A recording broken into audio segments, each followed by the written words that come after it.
और आज हम तुमको कलयुग की एक ऐसी शक्ति बताने जा रहे हैं कि आपके दिमाग की नसें खुल जाएंगी। कलयुग की एक ऐसी शक्ति पर चर्चा करेंगे। अगर कोई चाहता हो कि हमें कोई हरा ना पाए, घर में, परिवार में, द्वार में, संसार में, समाज में, पॉलिटिक्स में, काम में, धाम में, तो आज की कथा सुन लेना, तुम्हें जिंदगी में कभी हार का मुंह नहीं देखना पड़ेगा।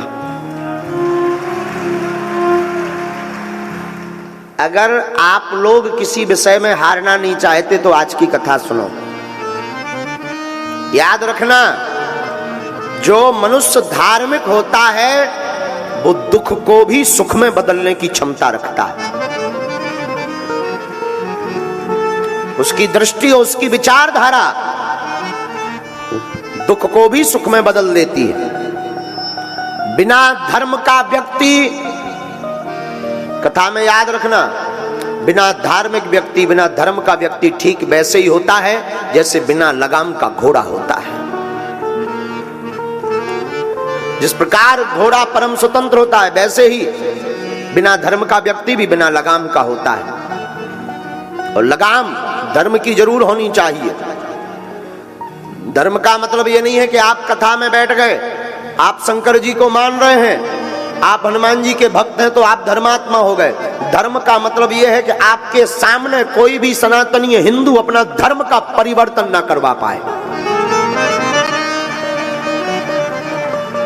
आपके सामने आपके धर्म की अवहेलना ना हो। धर्म का मतलब यह है। और याद रखना, दो धर्मों का कभी झगड़ा नहीं हुआ है, कभी नहीं हुआ है। धर्म तो एक ही है, सनातन वैदिक धर्म, बाकी पंथ है। याद रखना मेरे पागलों, दो धर्म का कभी झगड़ा नहीं हुआ। झगड़ा हमेशा धर्म और अधर्म का होता है, दो धर्मों का हो ही नहीं सकता। लाइट में, केबल करंट में अर्थिंग और अर्थिंग दो वायर लगा दिए जाएं बल्ब में, तो क्या बल्ब जलेगा? जवाब दीजिए, बोलिए। क्या करना पड़ेगा? अर्थ के साथ फेस देना पड़ेगा। हाँ जी या ना जी? न्यूट्रल के साथ में हाँ जी या ना जी? तभी जलेगा ना। वैसे ही दो धर्म की कभी लड़ाई नहीं होती, लड़ाई हमेशा धर्म और अधर्म की होती है। तो आज हम आपको जो सूत्र देने वाले हैं, तुम अपने कर्म से मत भटको। दुनिया आपके ऊपर क्या कर रही, आपसे क्या कह रही, मत घबराओ। एक महात्मा नदी में स्नान कर रहे थे। स्नान करते करते वो देखते हैं कि एक बिच्छू बहता हुआ चला जा रहा। महात्मा को लगा कि हमें बचाना चाहिए वरना ये मर जाएगा। महात्मा ने अपना हाथ लगाया, बहते हुए बिच्छू को हाथ पर रखा और फेंकने की तैयारी की तो उसने डंक मार दिया, काट दिया। महात्मा के हाथ से बिच्छू गिर गया। महात्मा ने हाथ फटकारा, फिर वो बिच्छू भागने लगा, बहने लगा। महात्मा ने फिर हाथ लगाया और हाथ पर रखा। वो बिच्छू ने फिर काट दिया, वो फिर गिर गया। महात्मा ने फिर हाथ फटकारा। विदिन 50 बार बिच्छू ने काटा, हाथ नीला पड़ गया, जहर चढ़ गया, हाथ में सुन्नपन आने लगा। नदी के किनारे हमारे तुम्हारे जैसा कोई एक सज्जन खड़े हुए थे। उन्होंने कहा, ये बाबा पागल हो क्या तुम? तुम्हारी बुद्धि सठिया गई? वो काट रहा और तुम उसे ही बचाने का प्रयास कर रहे हैं। ऐसे को मरने दो, क्या जरूरत है उसको बचाने की? जो काट रहा हो, जिसके साथ तुम अच्छा कर रहे हैं, वो बुरा कर रहा है, तो क्या आवश्यकता है उसको बचाने की? क्या जरूरत है उसको हाथ पर रखने की? क्या आवश्यकता है? महात्मा ने मुस्कुरा कर कहा कि श्रीमान, बात तो तुमने बहुत अच्छी बोली पर यह सोच बहुत छोटी है। श्रीमान याद रखो, जब वो बिच्छू अपनी प्रवृत्ति नहीं छोड़ सकता, बिच्छू जब काटना नहीं छोड़ सकता, तो साधु बचाना कैसे छोड़ देवे? वो अपना काम कर रहा, हम अपना काम कर रहे। वो मरते मरते भी अपनी आदत नहीं छोड़ रहा और हम जीते जीते अपनी आदत छोड़ दें। इसलिए मेरे पागलों, दुनिया का काम कहना है, उनको आदत पड़ी है कि तुमको कुछ ना कुछ वो बोलेंगे बोलेंगे बोलेंगे, लेकिन तुम्हारी जिम्मेवारी है दुनिया को बोलने दो, तुम डिगना नहीं, तुम बहकना नहीं, तुम अपने रास्ते पर बढ़ते कदम चले जाना, एक दिन मंजिल अवश्य मिल जाएगी।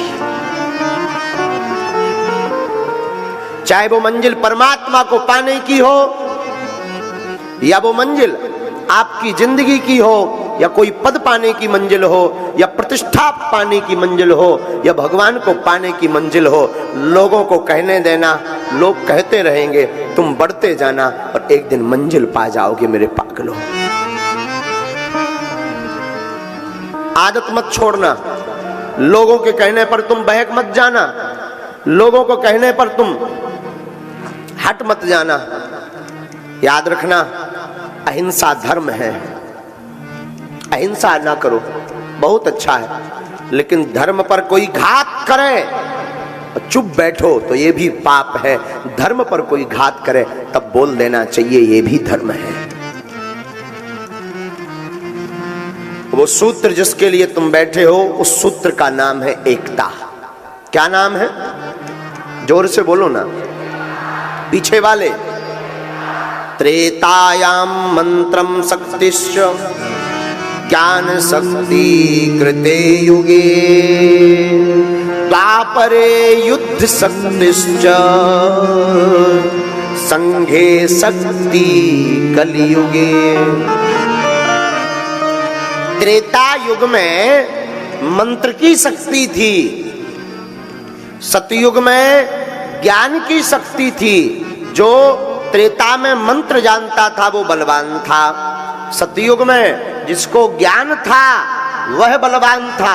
पर द्वापरे युद्ध शक्तिश्च, द्वापर युग में जो युद्ध जीतने की कला जानता था वह बलवान था। लेकिन कलयुग में ये तीनों नहीं है, कलयुग में संघे शक्ति कलयुगे, कलयुग में एकता ही शक्ति है, वही बलवान है।